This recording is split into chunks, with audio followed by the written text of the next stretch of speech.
This is an OSC OSCar, and in part 1 of this little mini-series I opened it up so I could fix its various problems. And one thing I need to do is clean it. The keyboard contacts are made up of this contact bar and these little springs called the J springs, and I cleaned them as well as I could, and obviously then the keyboard worked perfectly.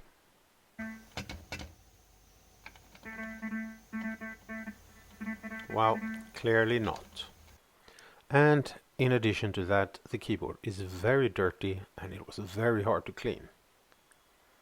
I decided to try to remove this circuit board with the contacts so I could clean them properly.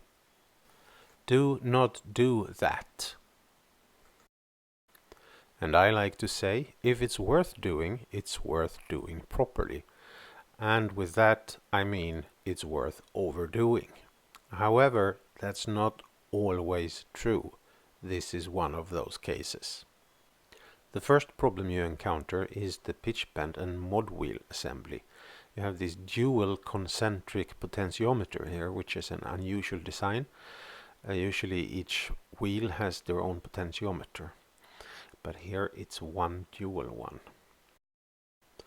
This is all mounted then in various metal brackets to keep it stable, and you have this ingenious spring design to keep the wheels centered. But the problem is that it's not easy to remove these wheels. The first one is easy, you just unscrew a screw, but the second one needs a special tool. And you also have to disassemble some of these metal brackets.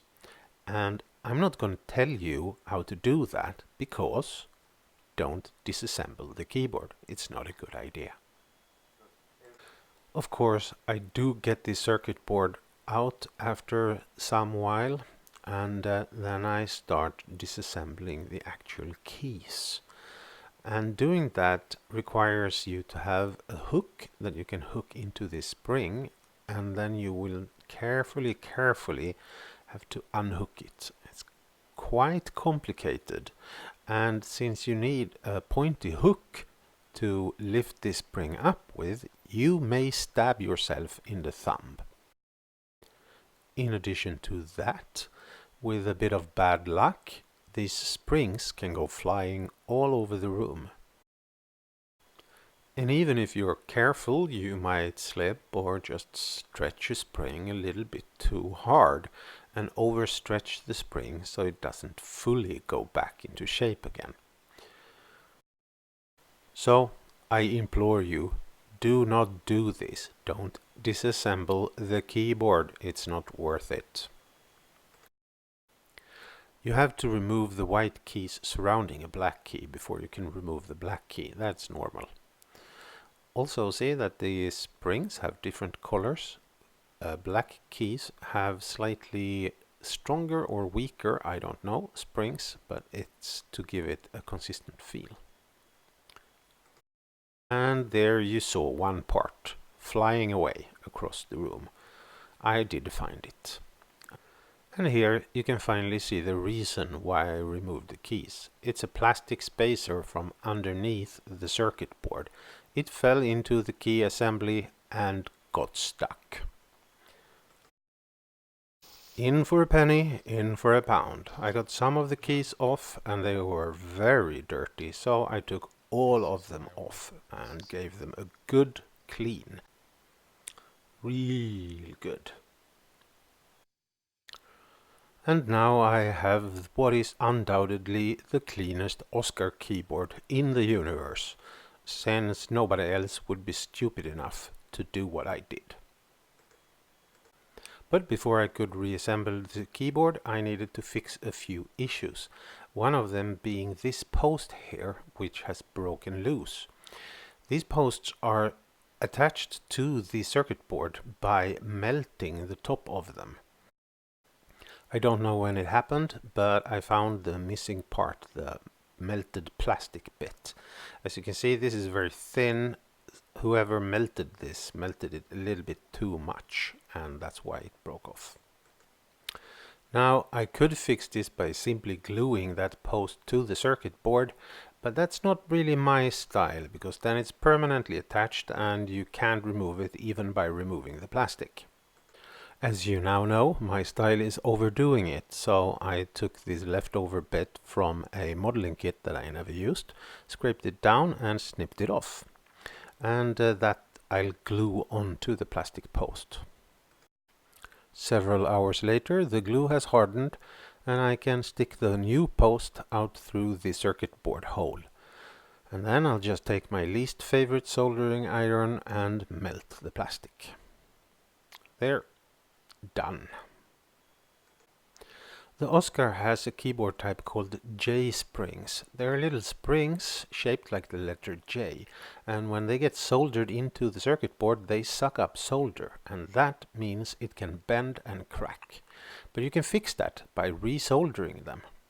Put a piece of cardboard underneath to act as a spacer and have a screwdriver ready to be able to shape and hold down the spring if it bends out of shape. And then you just heat the solder with a soldering iron. And the last fix I'm going to show you is how to fix one of these stretched springs. This is a normal spring, that's okay, and this here has been stretched. I stretched it when I removed the keys. And if I install it like this, that key will hang too low. It might even hang so low that it's permanently on. And obviously we can't have that, so we need to fix it. And to fix it, I squeeze it in like this in an adjustable wrench and heat it up. And when it becomes hot enough, it will lose its elasticity, and then you remove it from the heat and let it cool down, and it will regain the elasticity and it will work as it should.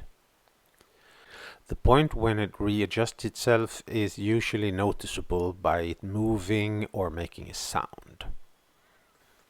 And I cleaned all the rest of the parts and reassembled the keyboard. And no, I'm not going to show you how to reassemble it, because then you figure out how to disassemble it, and you shouldn't do that. I put in a new battery. I'll show in the next episode how I did that. And I connected up all the pieces without actually assembling the synthesizer to test the keyboard. And now it works perfectly. One of the little quirky things with this design that you have to deal with is that I have a plaster on my finger. It has actually nothing to do with the keyboard. Yes, you will stab yourself with sharp implements when you fix and disassemble this keyboard, but this is a piece of glass. It has nothing to do with the keyboard. Now it's these potentiometers here. They need to be adjusted to the 0 position for when you then screw on the pitch and modulation wheels that look like this. When you put them on, these have to be in the middle position. And you adjust it like this. You go up here and adjust this to be on hold. And you press key. Ooh, doesn't sound so good. Then you adjust these two to be at the bottom. The first one that should be in hold position, it's that key. These two are the wheels, the bend and the mod. They should be in the bottom, so they do nothing. And you can now hear the LFO going whap, whap, whap, whap, whap, but that comes from this pitch mod. So we have to first put that into the middle position. And it's this one here. There. No pitch modulation from that one. It's in the central position. Very good. Now we turn on the pitch modulation. Turn it to maximum. And now we need to adjust this one to the central position, which we will find like that. Now there's no pitch modulation. The mod wheel, this one, is now in its central position. And now Now we turn up this one, which is the pitch wheel amount. Turn that to maximum, and we need to tune this back